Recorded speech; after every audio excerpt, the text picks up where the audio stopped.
इचलकरंजीच्या यंत्रमाग उद्योगात पुन्हा एकदा मजुरीचा प्रश्न ऐरणीवर आलाय। घोषित करण्यात आलेली मजुरी वाढ तत्काळ लागू करावी आणि किमान वेतन कायद्याची प्रभावी अंमलबजावणी करावी, अन्यथा 1 जुलैपासून बेमुदत आंदोलन छेडण्याचा इशारा कामगार संघटना संयुक्त कृती समितीने दिलाय। या संदर्भात प्रांताधिकारी दीपक शिंदे यांना निवेदनही देण्यात आलंय। इचलकरंजीतील यंत्रमाग उद्योगातील कामगारांच्या विविध प्रलंबित मागण्यांसाठी कामगार संघटना संयुक्त कृती समिती आक्रमक झाली आहे। घोषित करण्यात आलेली मजुरी वाढ तत्काळ लागू करावी, किमान वेतन कायद्याची काटेकोर अंमलबजावणी करावी आणि कामगारांचे कायदेशीर हक्क अबाधित ठेवावेत, अशी मागणी समितीने निवेदनाद्वारे केली आहे।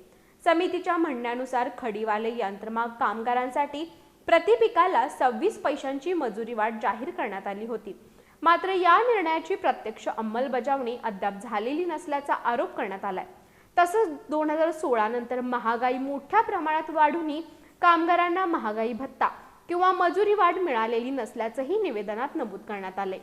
किमान वेतन, 8 तासांचा कामाचा दिवस, हजेरी कार्ड, वेतनपत्रक तसंच अन्य कामगार कायद्यांची अंमलबजावणी अनेक ठिकाणी होत नसल्याचाही आरोप समितीने केलाय। यंत्रमाग कामगारांसाठी स्वतंत्र कल्याणकारी मंडळ स्थापन करण्याची मागणी करण्यात आली आहे।